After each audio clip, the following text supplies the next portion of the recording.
all things Astros with your hosts, sports writer Jeff Balke and Astros broadcaster and former third baseman Jeff Blom.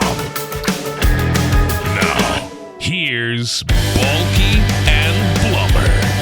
What is up, Astros fans? Welcome to episode 59 of the Believe in Astros podcast on the Believe Podcasting Network.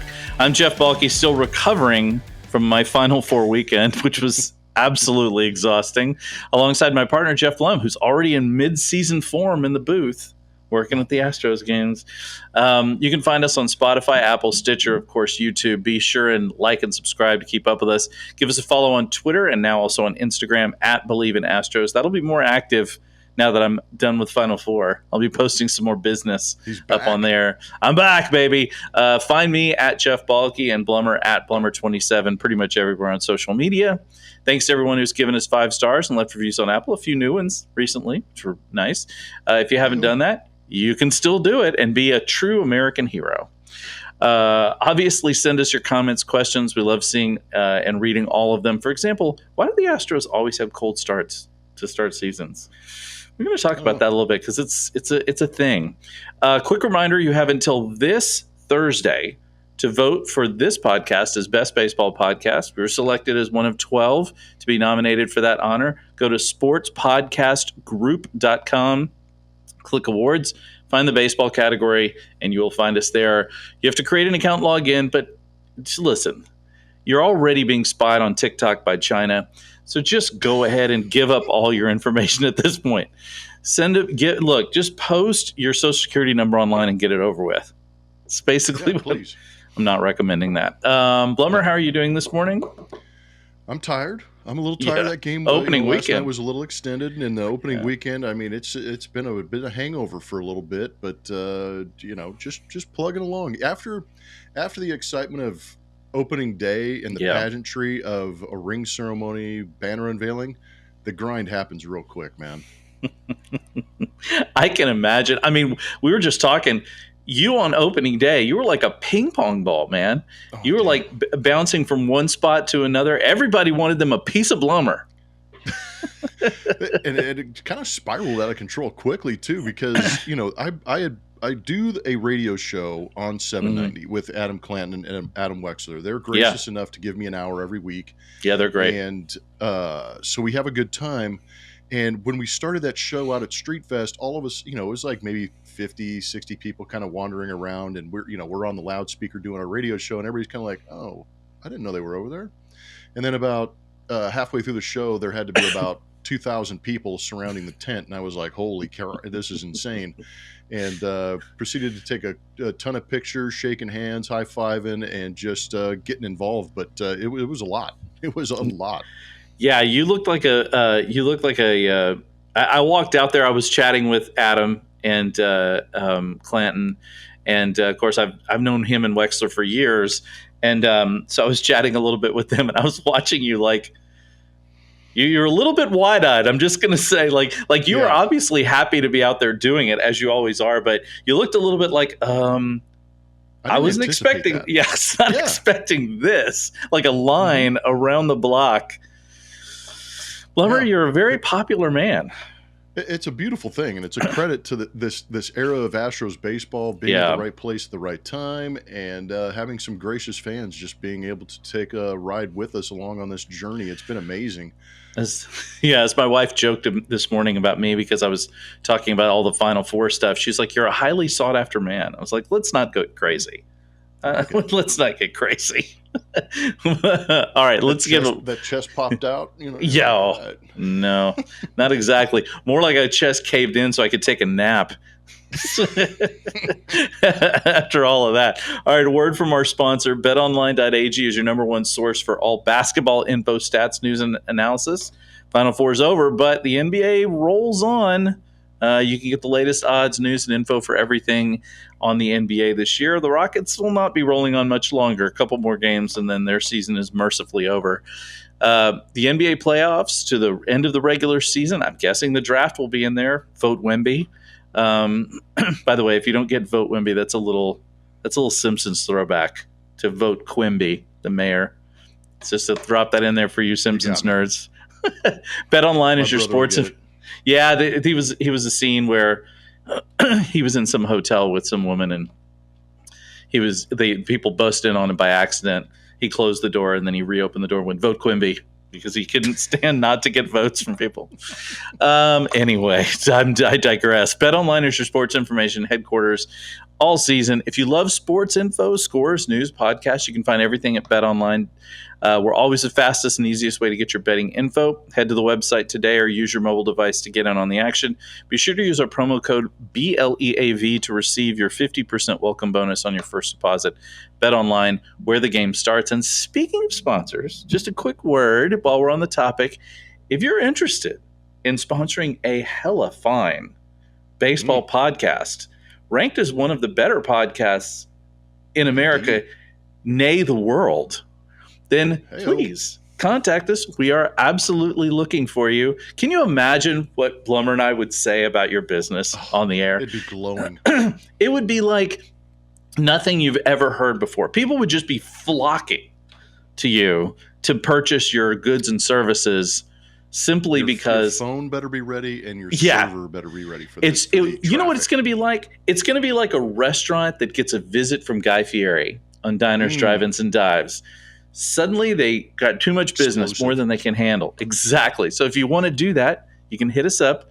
Email us at BLEAV, believeinaastros@gmail.com. Operators are standing by. We got an email now. Wow. We do. We got an email. I know, man. We are technologically sound over here. All right. So first things first, Jordan hit 100. So you're no longer tied with Jordan with home runs in 99. Honestly, I told you the other day when we were texting, I think 99 is a great number to end on. It's so much cooler. I mean, the only better number would be 69 to end on, but that's true. But 99 is pretty awesome. Yeah, it's good if you're a broadcaster. It gives you something extra to talk about. But it's kind of funny how it pops up so frequently with some of these guys, and I didn't realize it was going to be such a hot topic with a lot of these things going on. So I'm grateful that I get thrown into the conversation, maybe. But, 372 games Unreal. To get to 100. And there were some names on the list that we had the other day. Ryan Howard was on there. Gary Sanchez actually had 106 through 372 games, but he's still looking for a job. And it's just crazy how that works. But Jordan is one of the more magnificent people I've met and magnificent ball players. And what's crazy about Jordan is, I talked about this with TK on our broadcast yesterday. That dude showed up in Round Rock after what is easily the greatest trade in Astros history. I'm taking it over the Jeff Bagwell. I know that we need Jordan. We need Jordan to get to 480 home runs to beat Jeff Bagwell, whatever it is. But the fact that the Dodgers system idiotically said, "Yeah, we'll take Josh Fields for this guy," and I went, "What?" And now you're looking at it going, "Good Lord, this is the most lopsided trade I think I've ever seen." Because Larry Anderson for Jeff Bagwell, at the time they got Larry Anderson. Yeah, and Larry Anderson didn't play pretty well for that. I mean, it wasn't like he was in the chump. No, he was a piece. He was a no good offense to Josh guy. Fields. Yeah, well, I don't know. Yeah. But, I mean, the fact that he's probably pissed too that he got lumped into this deal, because now that's all that's going to be talked about every time this guy hits a home run. But in Round Rock, we saw Jordan putting up 1,200, 1,500 OPS. He's hitting rockets all over the place, and you're going, okay, it's the PCL, the ball flies, blah blah blah. And we call him up, and you're going, can it translate? And in his second at bat, he hit one off the ConocoPhillips home run pump the other way, and you kind of went, damn. That was a rocket. And now here we are. He hits home run number 100. I'm as fascinated with this guy at 100 as I was at 1, and I can't wait to see what else he does. He is, I say it all the time, he is absolutely must-see baseball. Yes. He is. When he comes on TV, like, you have to switch the channel. Whatever you're watching, turn it off. I don't care what's happening. Armageddon could be happening, but if he is up to the plate, you need to turn it on. I mean, because it's just every at bat is like you're expecting fireworks, truly. And I don't recall a time when I have been this mesmerized by a single baseball player in that way to where every time he comes up to bat, you're like, okay, hit pause. I got to get a drink and get ready. Turn off Twitter. I don't want to know what happens. It's kind of incredible. It is incredible. He puts together great at bats, and that's the other thing. Even if you sit there and you stop your world to watch his, even if he just gets a base hit or some of the swings that he takes are just they're magnificent, and he looks like he knows exactly what pitch is coming, almost every single pitch, and he puts a swing on it. Even if he gets a base hit going the other way, you're like, damn, that was a good swing.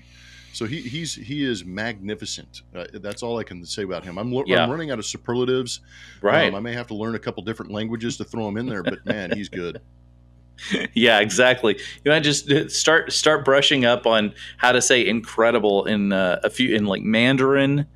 Increíble. You can say it in Spanish. Yeah, let's go way back. Let's get some Mesopotamian, some dead languages, whatever it takes. Hieroglyphics. I don't know, but you're right. It's gonna holding up whiteboards with like the big O face, like Exactly. That's all you need. But with as great as Jordan's been, by the way, and also Jose Abreu, as good as advertised. He's a nice little protection piece, isn't he? Good night. He's got the best batting average on the team right now. The Astros are 11-11 the last 2 Aprils. Which is just kind of weird as it is. That's good that you bring that up because keep that in mind. Because they just don't start well. They just don't. And last year and the year before, people were like, "Well, here, Astros they're finally headed downhill." I always love those predictions. My favorites. People are like, "Well, it's finally caught up with them." Mm-hmm. Okay. Talk to me in July. Exactly. Hit me up in July. But it is weird that they do start. I was looking at their stats. Just their hitting stats. So their combined slash line is 224, 340, 294 for slugging. My goodness. Wow. 634 OPS. And then if you look, they've got 45 strikeouts to only 23 walks, which is a huge number for the Astros. The Astros never strike out like that. And only 3 home runs. Bregman finally got 3 hits last night after going 0 for 18, which pretty normal for Breggy to start a season. He doesn't usually start very well. He and Jose Altuve, neither one of them. Really, this team is kind of being held together on the offensive side by Jordan, Tucker, and Abreu, who are doing well. McCormick's been not too bad either. But speaking, but I'm not sure, like, the combination, look, I think the White Sox are going to be better than people think they are. So losing going 2-2 against them in a series that's no crime. They have very good pitching.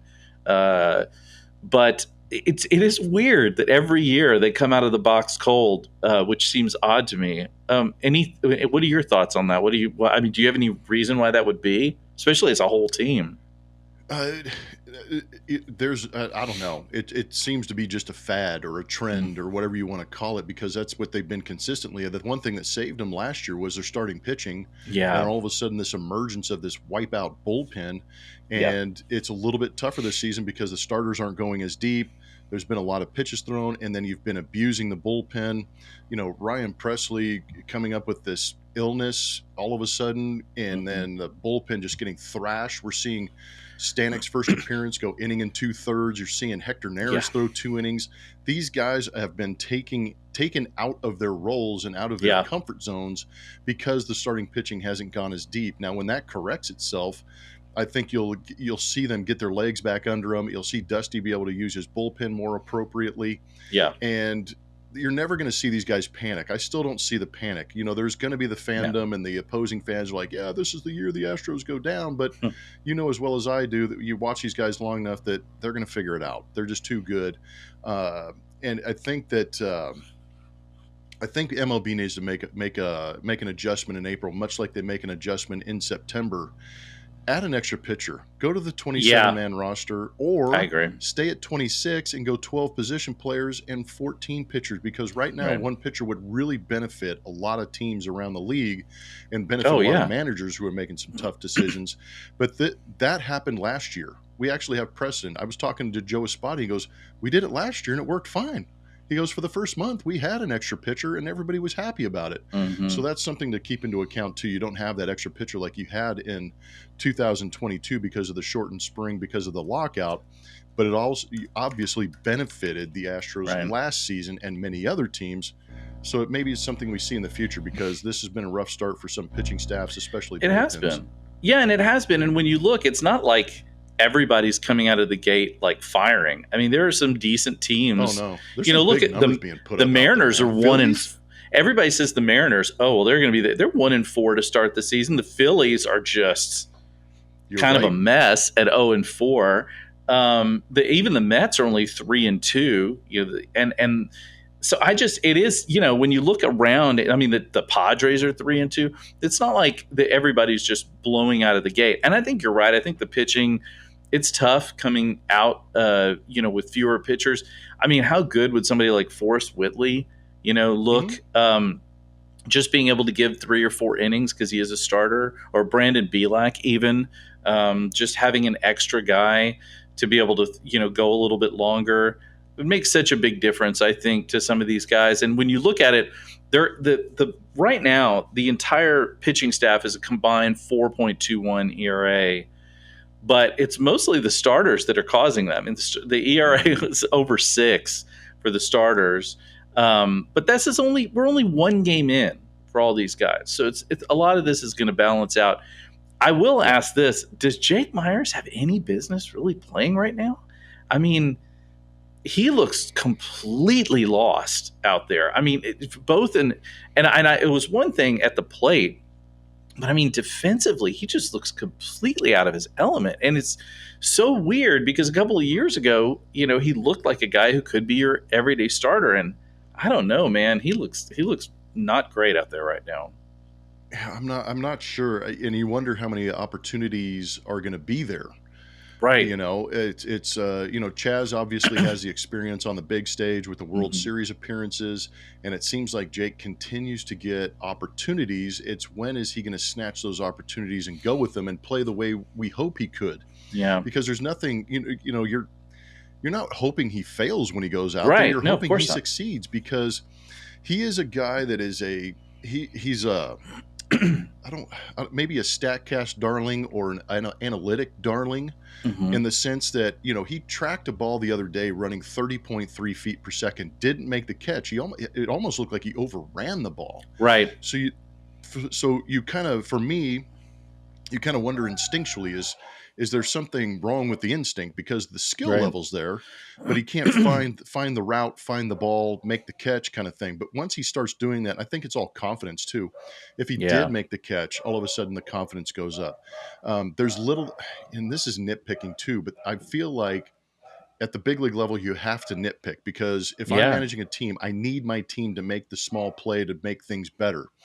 Right. And one of the things that I've seen with a guy and a great example is Alex Bregman, 0 for 16 to start the season, but he was making every play on defense. Yep. He took his walks. He made good base running decisions. He does little things that make him an exemplary player. And if you're a guy like Jake Meyers and I'm playing center field, I can't let guys go first to third to me. I've got to be hyper aggressive, getting the baseball and getting it in and keeping those guys from going 180 feet on me. And I just haven't seen that yet. I want to see the aggressiveness. I want to see the tenacity. And I have not seen it yet. And the check swings at home plate tell me that some of the swing decisions just aren't there yet. And we're hoping to see more, and I'm just not sure where it is right now, to be honest. Yeah, and you're right. Bregman's a really good example of that, because you look at a guy,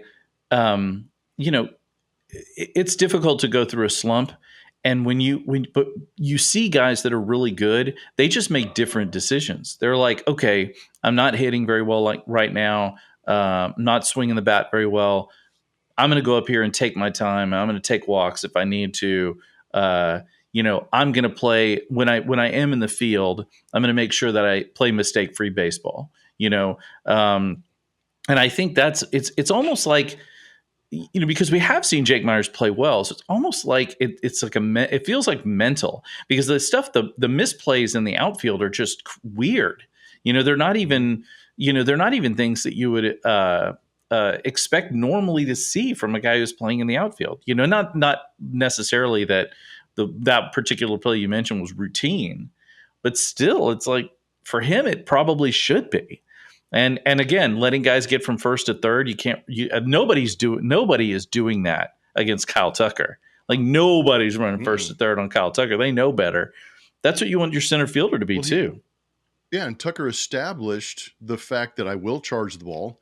I will come up and make an excellent throw. It may not be the highest velocity in the league, but it's going to be on the bag. So every time you take a turn and try and advance on me, you better know that it's going to be a bang, bang play because I'm going to throw it where it needs to be at the appropriate moment. So he's established a reputation of being aggressive to the baseball, making very good throws. So guess what third base coaches do? They've got both hands up as soon as that ball gets in the glove of Kyle Tucker. And when guys go first to third, they don't. Because they're like, no, they just don't. Throwing me out and making that out. No, of that's base. exactly right. They see the ball in center field. They're like, they put their head down and go. Yeah, I think that's obviously a big concern. It's hard to say what it is. I hope he figures it out truly because I mean, obviously, pop too. You and I have seen it down at Constellation Field in a Space Cowboys uniform. Woo! Dude can drive the ball, man. Yeah, it's just something weird going on with him. I'm not sure what it is. Well, while we're looking at, it's an interesting schedule coming up because you're getting to, I know, you're heading to the frozen tundra. First, Minnesota, God help you. I mean, is there a colder place in the United States, the continental United States? That's a good question. It's so cold there. It's so cold. Cleveland? Maybe in the Dakotas. Maybe up there, like North Dakota. Tough, man, in April and May. Ooh. Yeah, but then after the Twins, and the Twins are playing really well right now. The Twins are playing really well. I haven't checked. Yeah, I think they're 4-0. Yeah, so they're still playing really well. And then after that, you go to Pittsburgh. Now, Pittsburgh's a cool city, and sneaky good city, and it's a cool stadium. And obviously, how long has it been since you guys have been there? I mean, it's been a while. We were talking about that. I think Julia said 2016 was the last time we'd been there. So we haven't called a game with Todd Callis in Pittsburgh until we make this trip.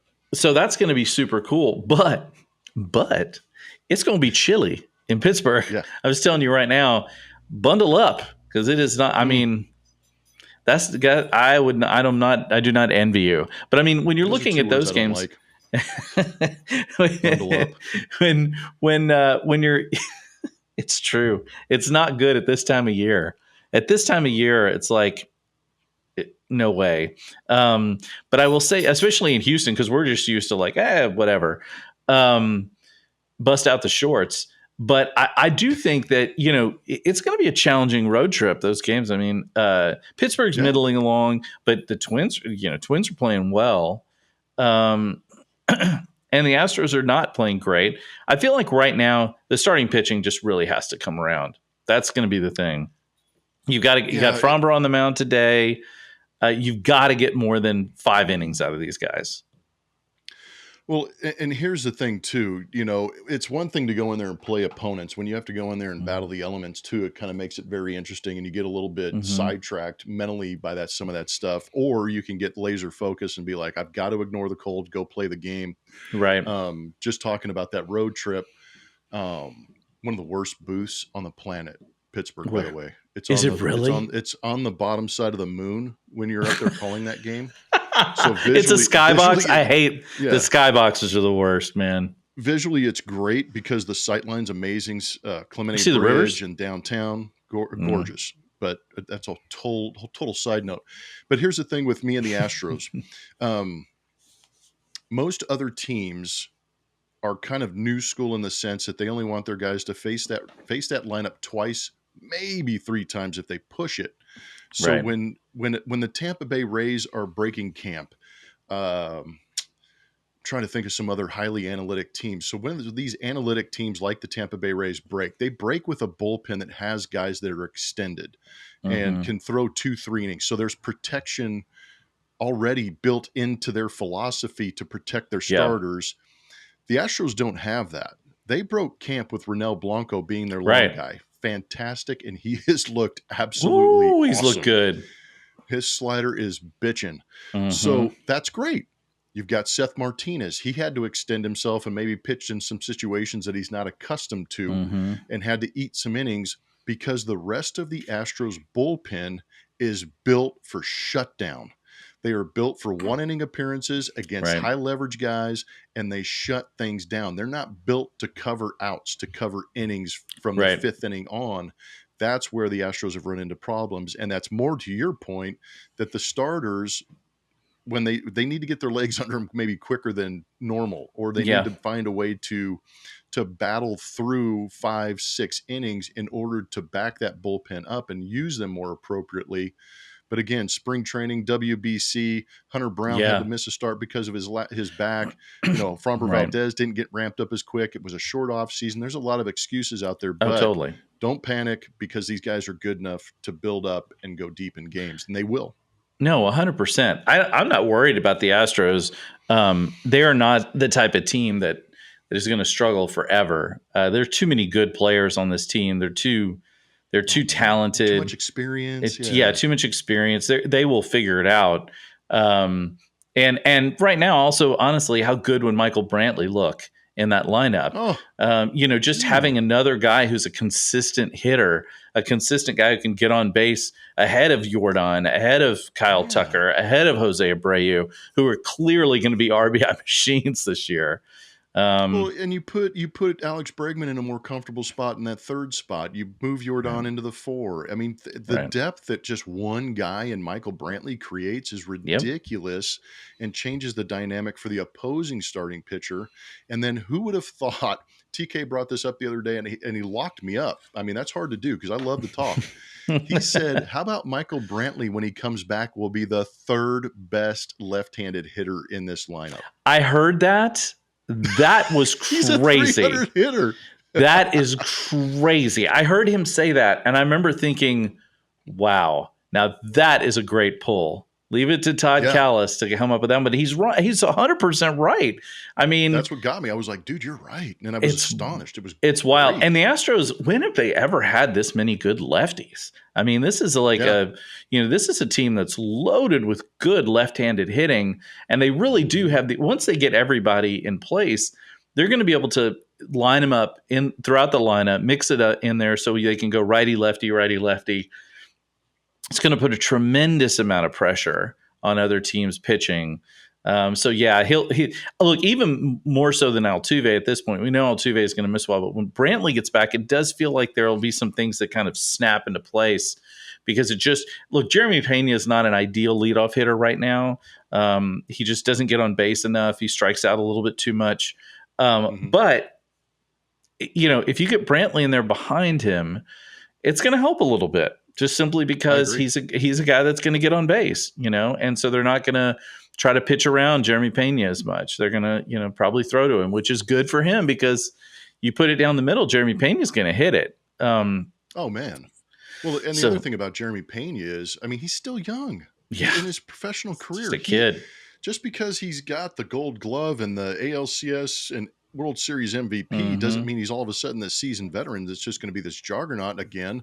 He's going to still have to make adjustments. He's a young hitter, and opposing teams are going to try and figure him out. And Jeremy's going to adjust. I mean, he proved he's too good to struggle because he can make the adjustments. Everything's just a matter of time for me. Yeah, Dusty said the same thing. He's like, teams are going to try to figure him out, and he's going to have to adjust to that. So we'll see that. And like I said, I'm not too worried about any of that. I do want to talk to you a little bit about the rule changes because it's our first. We're a handful of games in. I looked up last night at Twitter while I was dealing with while I was covering the Final Four, and I looked at Twitter and I was like, so you're telling me the Astros are going into the 11th? And they've only been playing for 3 hours. I was like, that is something else right there. I told somebody the other day, I really don't. The pitch clock doesn't freak me out like I thought it would. It's MK Bauer, who's a great sports reporter here in Houston, and I were sitting in the press box on opening night, and he said, to me, he said it's more of a cumulative thing. Like you don't really feel it in the moment, but then as you get, you look up and it's like, oh, it's been an hour and we're 4 innings in or whatever it is.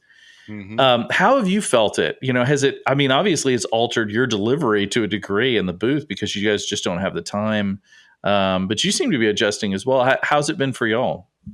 I felt terrible in spring training. I didn't know what the hell I was doing, and those games were 2 hours and 6 minutes. So I felt like I left a lot on the table.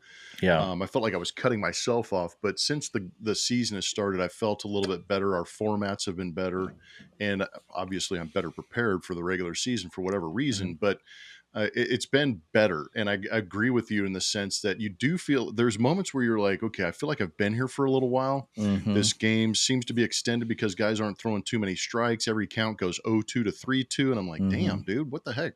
And I look up and you're 2.5 hours in the eighth inning, and you're like, oh, all right, I can deal with that. And, playing a 3-hour, 21-minute extra inning game is the equivalent of playing a 4.5 hour game. I mean, I would add an extra hour to that game to compare to what we've been doing in the past. And I've actually got pretty good numbers on this that I'm getting information sent to me consistently. And through 50 games, all 50 games average 2 hours and 38 minutes, which is amazing. It feels quick as hell, 2 hours and 38 minutes. This time last year through 50 games, the time of game was 3 hours and 8 minutes. So half an hour. It worked. Completely. And we talked about it earlier. There's a lot of runs being scored. Pitchers aren't pitching as well as they can. So, I mean, it's kind of impressive that you're seeing this many runs being scored, yet the games are averaging 2 hours and 38 minutes. The batting average is up 15 points. The on-base percentage is up maybe about 15 points. Wow. Slugging's up 20 points. But the runs per game is still the same, 8.4 runs per game total for both teams. And then how about this? The stolen base attempts and the stolen I was going to get to that one. Ridiculous. It is out of control. I will admit I was wrong about this. I said I did not think the steals were going to increase that dramatically, but was I wrong about that? Man. Yeah, it was crazy. So through 49 games in 2022, you had 29 stolen bases and 43 attempts. That's all. This season, through 50 games, 70 stolen bases in 84 attempts. So that's a stolen base rate that has gone up exponentially compared to last year. That is 100% increase, essentially, in the number of stolen bases.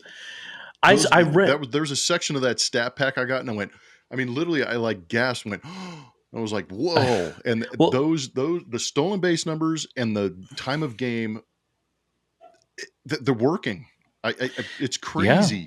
And I tell you what, like the stolen base thing is the thing to be like, yes, the time that they take on the mound, you can't throw to first as much. There's, fewer timeouts. I think some of that is really good. It's obviously players have adjusted pretty quickly. They seem pretty comfortable with that.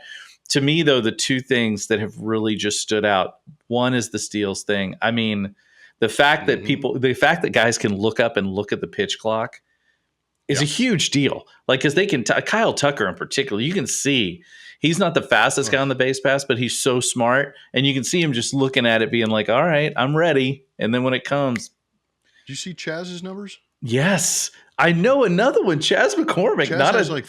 He had 4 stolen bases last season. He has 3 already. Unbelievable. He's the one guy that's like bouncing off that bag at first base. He can't. Right. I know. And the other thing, though, the number 2 is the shift. I mean, the shift is really going to change the game for a lot of hitters. I mean, it's just going to change a lot. Both right-handed, more so for the left-handed hitters, but it's also going to affect the right-handed hitters. Alex Bregman, I believe it might have been his second at bat. He hits a rocket back up the middle, and the second baseman can't get to it. I think that's where you're going to see guys really start to use the middle part of the field again and maybe focus on the line drive instead of that lift and separate swing. Right. And that's why at this time last year, the Major League Baseball's batting average was 230. This year, it's 245 in April for Major League Baseball as a total. I think that's a big jump.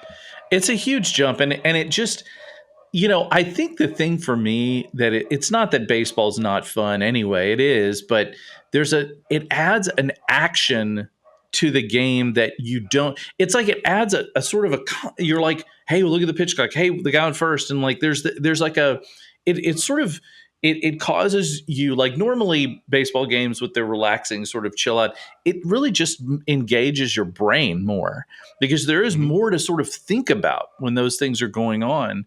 And I really have enjoyed it so far. I have nothing bad to say about any of the rule changes thus far. At first, it felt like it was going to be too fast. Honestly, now it feels like it was going to be fast. Honestly, now it feels like it's just normal. Yeah. Hey, everybody was ranting and raving. Joey Gallo, Cody Bellinger, blah blah blah. Cody, it's not helping Cody. You still have to make contact. His numbers to start out the season are awful. I think Joey Gallo has 1 home run, but I've really seen it for guys that can hit, like Yordan Alvarez, like Kyle Tucker. Yep. That series against Chicago White Sox, they really took advantage of it and had some RBI opportunities because the shift was not implemented. That's the thing. Making contact is going to be rewarded in this, and it's going to be rewarded. Yes. Yeah. Making contact is going to be rewarded both in hits and, frankly, once you've gotten on base, because not only does making contact give you a chance to get a hit, but once you do, then you've got opportunities on the base pass that you didn't have before, thanks to the steal. And so and look, it's funny because, people have been complaining, old school guys have been complaining. It's like, oh, it's all about the strikeout and the home run. Well, not now. I mean, this has definitely altered that completely because, guys are still going to want to hit long balls. As they say, the chicks dig the long ball. But as far as it pays. Yeah, ain't that the truth? But as far as the, getting singles and getting on base and moving around the base paths, that action has totally been altered, I think, by this. And I think that's a great thing for baseball. Yeah, I don't know how many stat heads listen to this, but if you're curious about what the number is when the ball is put in play, so batted, that's batted balls put in play. Right. That number, really, I haven't checked that number, but that number should go up exponentially because the fact that we are talking about, the more you put the ball in play, the more opportunity you're creating because there is no shift. That number should jump as well. And that should translate, like you just said, to increasing what every team wants to do, win probability. And the more you get on base, whether it's a walk or a base hit, you're going to increase your chances to win. So some good teams with good contact might start to separate themselves as we get to the middle part of the season. I'm going to be real curious to watch the analytics and see how the analytics of the bunt changes too. I feel like because the ability to move around the base paths is such a big deal, right? That, either bunting for hits, or just bunting to, bringing back the sacrifice.